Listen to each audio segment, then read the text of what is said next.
Mpango wa Umoja wa Ulaya ni kujiandaa na vita dhidi ya Warusi. Kwa mujibu wa waziri wa mambo ya nje wa Hungary Peter Szijjarto, amezishutumu nchi za Magharibi ambazo zinang'ang'ania sera iliyofeli ya kuunga mkono vita katika jaribio la kukata tamaa la kuchelewesha, wakati ambapo walipa kodi wa Ulaya wanaanza kuuliza pesa zilivyotumika katika benki ya Kiev zimeenda wapi. Hata hivyo, siku za hivi karibuni Umoja wa Ulaya ulishauri wakazi wake milioni 450 kuweka akiba ya vifaa muhimu kwa angalau saa 72, huku kamishna Umoja wa Ulaya wa kudhibiti migogoro Haja Lahbib akionya Jumatano kwamba mzozo wa Ukraine unatishia usalama wa jumla wa umoja huo.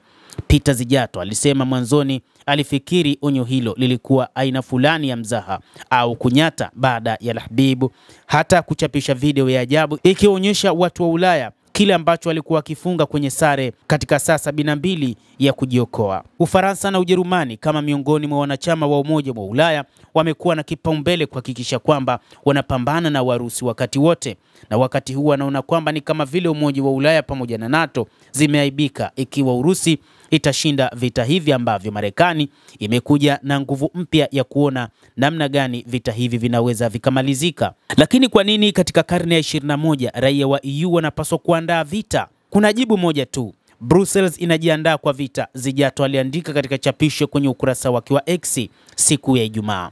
Wakati ambapo hatimaye kuna nafasi ya kweli ya kusitisha mapigano na kufanya mazungumzo ya amani yenye maana na kurejea kwa Rais Donald Trump ofisini, Brussels inaenda kinyume ikishikilia sera iliyoundwa na kuunga mkono vita, anasema Peter Szijjarto, akieleza namna ambavyo mataifa haya kwanza yameshindwa katika wakati wa miaka mitatu wa mapambano dhidi ya Urusi, lakini sasa anataka kuingia upya na kufanya mapambano, na huku wakisema kwamba wapo tayari kupeleka vifaa pamoja na wanajeshi nchini Ukraine. Kwa sababu vita vinaendelea, wanasiasa wa Umoja wa Ulaya wanaunga mkono vita wanaweza kuepuka kuchukua jukumu kwa miaka mitatu ya kushindwa na kuepuka kujibu swali la wasiwasi sana, na ni wapi watapata fedha kwa ajili ya Ukraine ni swali lingine ambalo wakati huu limekuwa likizua gumzo miongoni mwa wanachama, kwa sababu hali ya kiuchumi ya mataifa hayo imeyumba kwa namna moja ama nyingine.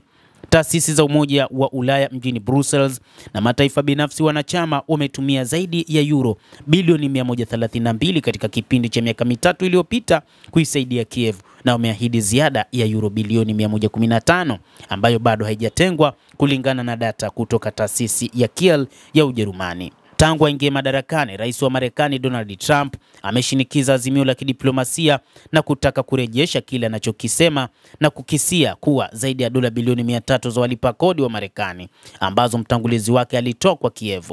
Hivi majuzi Marekani ilipanga usitishaji vita mdogo kati ya Ukraine na Urusi na kuweka kusitishwa kwa mashambulizi kwenye miundombinu ya nishati. Kiev hata hivyo imekiuka mara kwa mara masharti ya kusitisha mapigano kulingana na Moscow. Licha ya mchakato wa amani unaoendelea, EU imeendelea kusukuma ajenda ya kijeshi. Rais wa Tume ya Umoja wa Ulaya Ursula von der Leyen hivi majuzi alizindua mpango wa euro bilioni 800 wa kuongeza matumizi ya kijeshi kupitia mikopo, lakini hili pia nalo limeshindikana kutokana na wanachama wa Umoja wa Ulaya kuona kwamba watakuwa na madeni mengi. Hata hivyo, Ufaransa, Uingereza zinaendelea kutetea kutumwa kwa kikosi cha kijeshi nchini Ukraine.